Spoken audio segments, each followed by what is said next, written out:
From Studio 3 at Buzz TV, it's The Horse's Mouth with Tom McManus.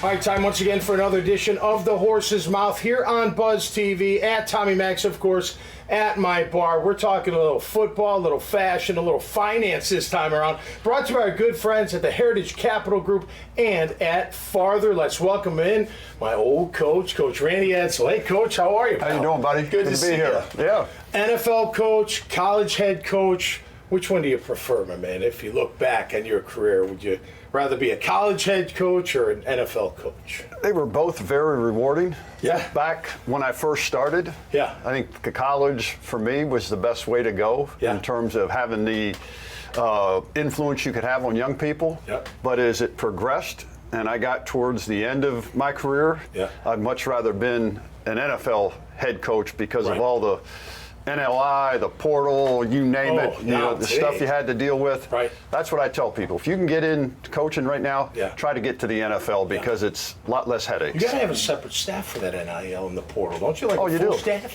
Yeah, you have. It's constant. Yeah, and now they have a high school scouting department, a college scouting department. Yeah. You know, now you got to have people on the financial end and who you got to pay, how much you're going to pay. Right. You got to scout and they scout the other team's players so you can try to steal them in free agency. So it's a mess. It's a mess. It's too much. Make it more simpler, right? I tell you what, I wish NIL existed when we were at Boston College. You would have made some money. I would have liked some money. You would have made some money. But you would have spent it all the next day too. You know me too well. Coach Campo's back. Hey, Coach. How you doing? How are you, man? I'm great. Jags at 5-2, 4-0 run, buddy. Hey, pretty good. Pretty impressive. Yeah, I'll tell you what, that was a big win for them. Tough win. Yeah. You know, and the one thing about that team, you know, and Randy can attest to this, you know, they're not perfect, but they find a way. They've got something at the end of the game, and that's where Trevor, you know, that's when he operates towards the end of the game, and that's what you have to do when you're in that league. They're growing to be a dangerous team, in my opinion. That defense continues to rise. You know, the offense is going to click all the way at some point. When that does, it's going to be dangerous. Well, I think Zay Jones is a big difference because Zay can, you know, make the big play. Absolutely, stretch the field and so you know that they're missing that. Everybody's leaning towards Ridley. Yeah, and the other guys have got to come through. Absolutely. So, All right. Do you like fashion, Coach?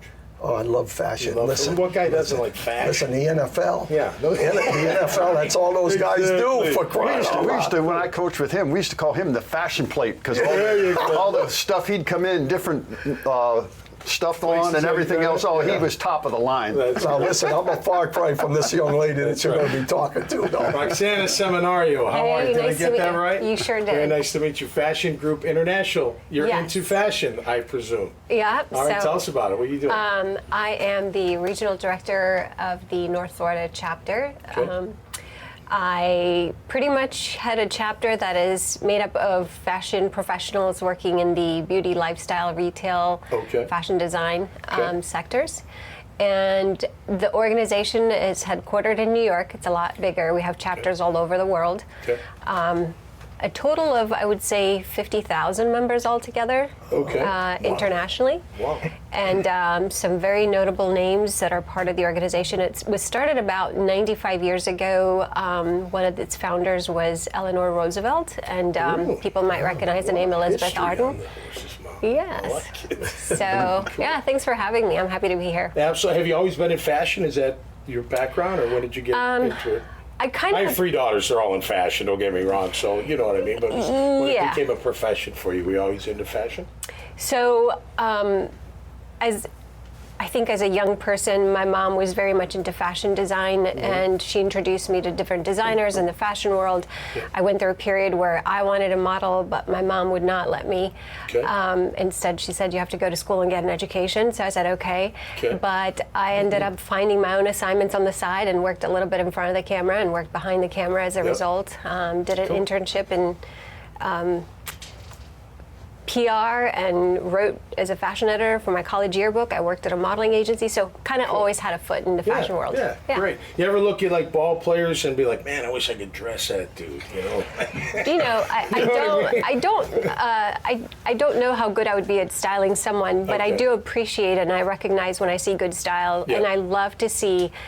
One of my favorite things is to watch when the players go away for a game and they get ready to go into their bus or go away, and I just kind of check out what they're wearing, and I love it when they dress up. You would have hated me. I was terrible. Welcome back from farther, man. How you doing? I had one of those snags you couldn't button the top. I had a tie up. At least to get by Coughlin on the plane, then you could bring it back down. You could wear one of the shirts like my 3-year-old does that has the T-shirt that has a built-in tie. Exactly. But I think it's interesting. I'm doing well. I think it's interesting. We're talking about NIL and fashion and all the deals that are being struck with the players and how they're They got to imagine fashion's come into NIL, right? I mean, these college athletes getting, I don't know, gift cards to Bloomingdale's or Macy's or wherever. Why not? Yeah, I mean, absolutely. I think they have the camera on them all the time. They might as well look good. Yeah. You never know when the film's on you, right, fellas? And the film doesn't lie. I don't know if Randy, when you were going, but just a lot of these teams now, they're getting suits.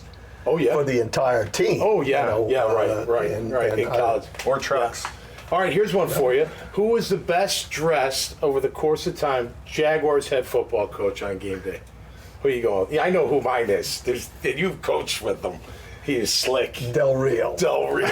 Listen, Del Rio. The leather jacket. Yeah, Del Rio was good on the side. Oh yeah, absolutely. I remember a buddy, but I love Jack. Jack's in front of me. Yeah. Buddy of mine from Chicago calls. He's watching on Monday football. He goes, I can smell his cologne through the TV. What's he wearing? But he did, man. Hey, look at Tom Landry. Remember that fashion, that iconic fashion with the hat? Listen, you see this good-looking young man here. Yeah. He dressed pretty good as well. That's right. I'd be a sweatsuit kind of guy. I think. That would be my favorite, no doubt. It's interesting. A guy that I coached at University of Maryland, Stephon Diggs, and he's on Instagram, and he is big into the fashion. Every week I go, I look to see, but he's doing shoots where he's got all kinds of different wardrobes on and different things that he's doing. I mean, he's kind of marketed himself now from a fashion standpoint, and you see what he's doing. I mean, here was a guy, I can remember him when he was in college. I'm saying, and now I see him now, I said,